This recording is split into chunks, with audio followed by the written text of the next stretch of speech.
Hello student. Class 10th के हिंदी विषय के 50 महत्वपूर्ण ऑब्जेक्टिव जो कि आपके एग्ज़ाम के लिए बहुत ही फ़ायदेमंद है। तो चलिए आज इसका जो है ना फास्ट रिवीजन करते हैं। तो देखिए पहला जो प्रश्न है ना वो है आपका पहला प्रश्न है, मेरे बिना तुम प्रभु। तुम प्रभु कविता है, किनके द्वारा हिंदी में रूपांतरित किया गया? मेरे बिन तुम प्रभु कविता किनके द्वारा हिंदी में रूपांतरित किया गया है? तो इसका जो सही उत्तर है वो है आपका तीसरा ऑप्शन सही है, धर्मवीर भारती। तीसरा ऑप्शन सही है, धर्मवीर भारती। उसके बाद अगला प्रश्न, दूसरा प्रश्न है आपका, जीवनानंद दास किस भाषा के रचनाकार है? तो जीवनानंद दास किस भाषा के रचनाकार है? तो ये है तीसरा ऑप्शन, इसका सही है तीसरा ऑप्शन, बंगला भाषा के। उसके बाद अगला प्रश्न है, कवित्री अनामिका का जन्म कहाँ हुआ? कवित्री अनामिका का जन्म कहाँ हुआ? तो इसका जो सही उत्तर है वो है आपका चौथा ऑप्शन, मुजफ्फरपुर सही है।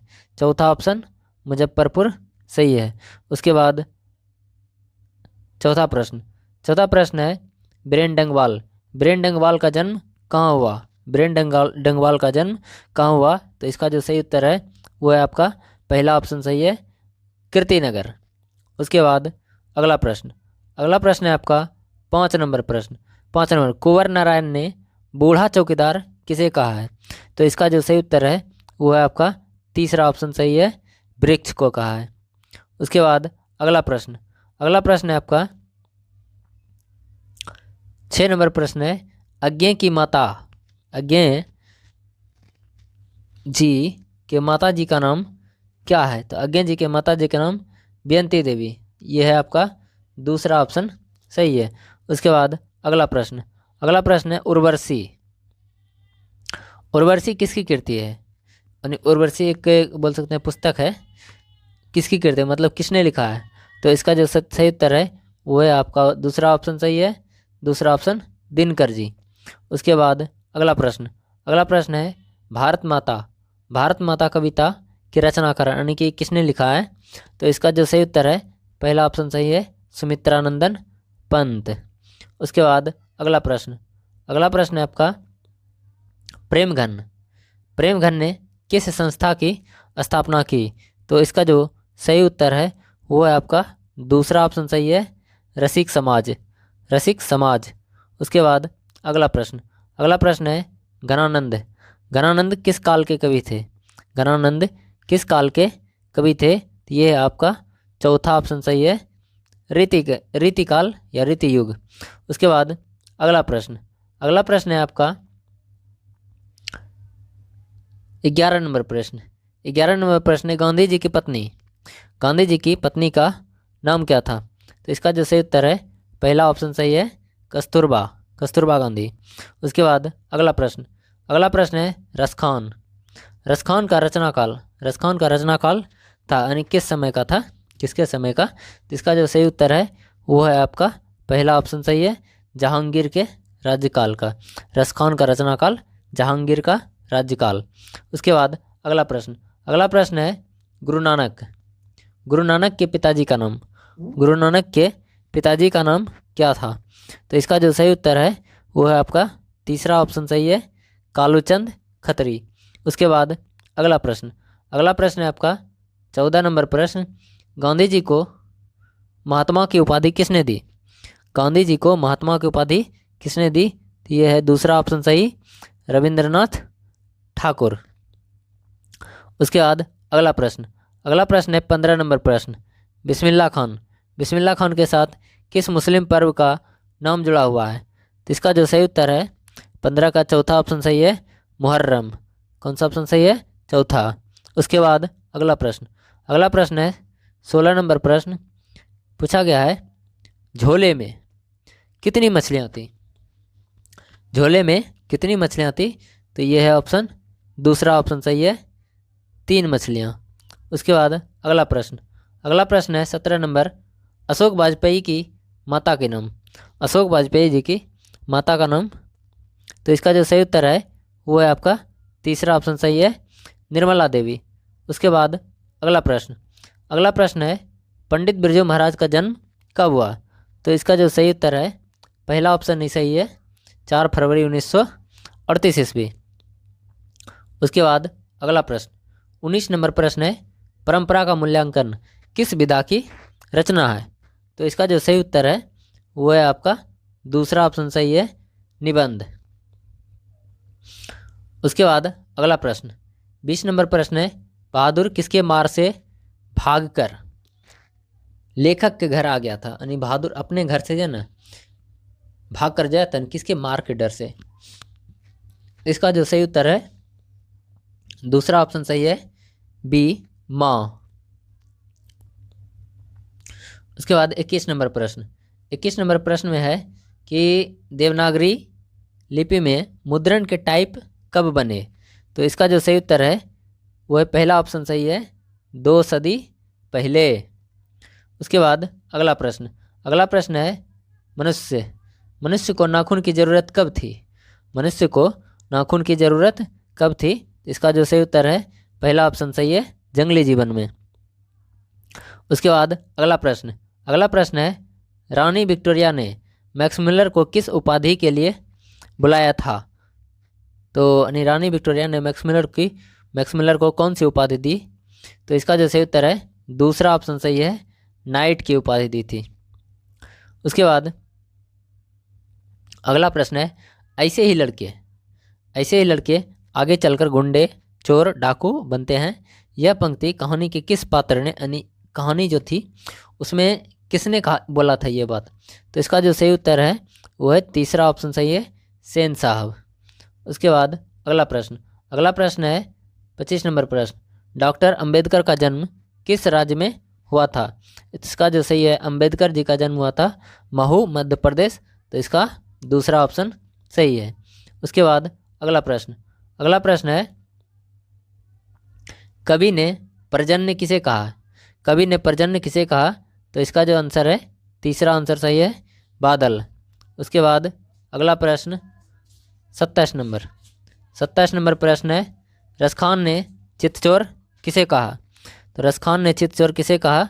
इसका जो आंसर है चौथा ऑप्शन सही है, श्री कृष्ण को। उसके बाद अगला प्रश्न है, प्रेमघन जी किस युग के महत्वपूर्ण कवि थे? प्रेमघन जी किस युग के महत्वपूर्ण कवि थे? तो ये आपका दूसरा ऑप्शन सही है, भारतेंदु युग। उसके बाद अगला प्रश्न, कुंवर नारायण का जन्म कब हुआ था? तो कुंवर नारायण का जन्म कब हुआ था? तो इसका जो सही उत्तर है तीसरा ऑप्शन सही है, 1927 ईस्वी।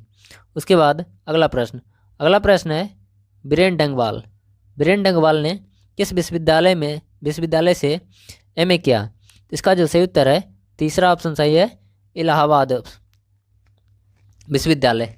उसके बाद अगला प्रश्न है 31 नंबर प्रश्न। अब यहाँ से व्याकरण है, को खो गो या कवर्ग बोल सकते हैं, इसका उच्चारण स्थान। तो इसका जो उच्चारण स्थान है ना वो है आपका पहला ऑप्शन सही, कंठ से। नहीं, कवर्ग का जो उच्चारण स्थान है कंठ से है। उसके बाद अगला प्रश्न है, जिस सर्वनाम का प्रयोग कहने या बोलने वाला अपने लिए करता है, जिस सर्वनाम का प्रयोग कहने या बोलने वाला अपने लिए करता है उसे क्या कहते हैं? तो इसका जो सही उत्तर है वो है आपका पहला ही ऑप्शन सही है, प्रथम पुरुष। पहला ही ऑप्शन सही है, प्रथम पुरुष। उसके बाद अगला प्रश्न है, मेरी निर्धनता पर दया करो। मेरी निर्धनता पर दया करो, इसमें इस वाक्य में पूछा गया है भाववाचक संज्ञा चुने, यानी भाववाचक संज्ञा अब इसमें कौन सी है? तो इसका जो सही उत्तर है वो है आपका निर्धनता। दूसरा ऑप्शन सही है, भाववाचक। क्योंकि भाववाचक जो होती है ना वो स्वभाव और गुण को बतलाते हैं ना, इसीलिए निर्धनता। अगला प्रश्न है 34 नंबर, आसमान में चिड़िया उड़ रही है, इस वाक्य में बहुवचन क्या है? तो आसमान में चिड़िया उड़ रही है, तो इसमें जो बहुवचन है ना वो है आपका दूसरा ऑप्शन सही है, चिड़िया। उसके बाद अगला प्रश्न है आपका, कवि का स्त्रीलिंग रूप क्या है? कवि का स्त्रीलिंग रूप क्या है? तो कवि का जो स्त्रीलिंग रूप है ना, वो है आपका दूसरा ऑप्शन सही है, कवित्री। उसके बाद दूसरा ऑप्शन सही है, कवित्री। उसके बाद अगला प्रश्न है आपका, जिससे किसी निश्चित व्यक्ति, वस्तु या भाव का बोध न हो, उसे क्या कहते हैं?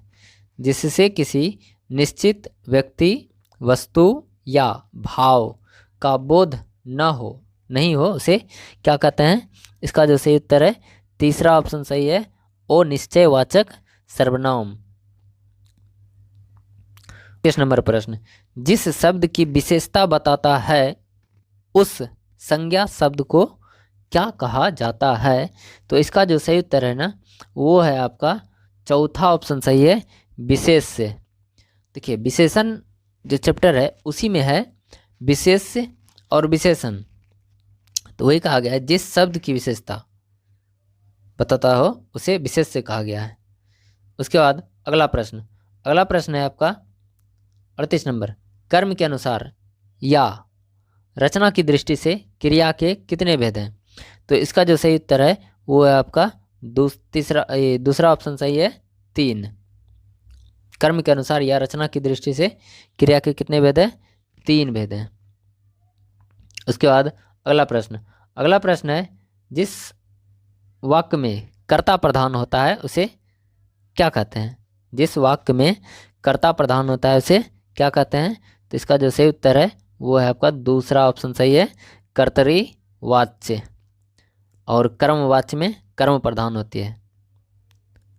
उसके बाद अगला प्रश्न है, वह आया कौन सा वर्तमान काल है? वह आया है कौन सा वर्तमान काल है?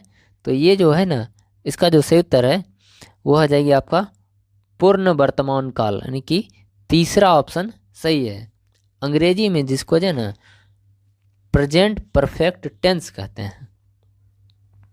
उसके बाद अगला प्रश्न है आपका 41 नंबर प्रश्न, जिस संज्ञा या सर्वनाम से किसी दूसरे शब्द का संबंध या लगाव जान पड़े उसे क्या कहते हैं?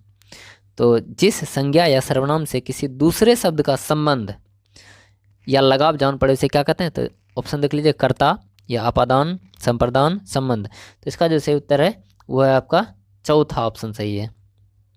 उसके बाद अगला प्रश्न 42 नंबर प्रश्न, जिस अवयव से परिमाण या मात्रा का बोध हो क्या कहलाता है? जिस अवयव से परिमाण या मात्रा का बोध हो से वह क्या कहलाता है? तो इसका जो सही उत्तर है, वो है आपका चौथा ऑप्शन सही है, परिमाण वाचक। यानी अवयव, परिमाण पता चले या मात्रा नापते हैं, वही परिमाण वाचक। उसके बाद अगला प्रश्न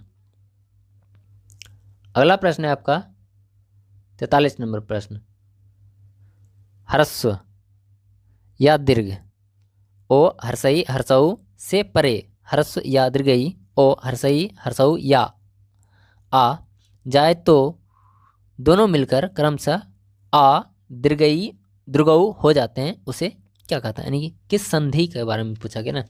तो संधि अगर ऐसा दिख जाए ना, तो उसको जो है ना पहला ही ऑप्शन सही हो जाएगा, इसका दीर्घ संधि कहते हैं। यानी कि कहते हैं ओ जोड़ ओ बराबर होती है आ। तो ये जो है ना दीर्घ संधि का उदाहरण है। जैसे हर्षई जोड़ हर्षई, तो ये बनता है दीर्घई, तो ये आपका दीर्घ संधि का उदाहरण है। चलिए, उसी प्रकार से हर्षऊ जोड़ हर्षऊ बनता है दीर्घऊ, तो ये पूछा गया था। चलिए अगले प्रश्न की ओर बढ़ते हैं। 44 नंबर प्रश्न,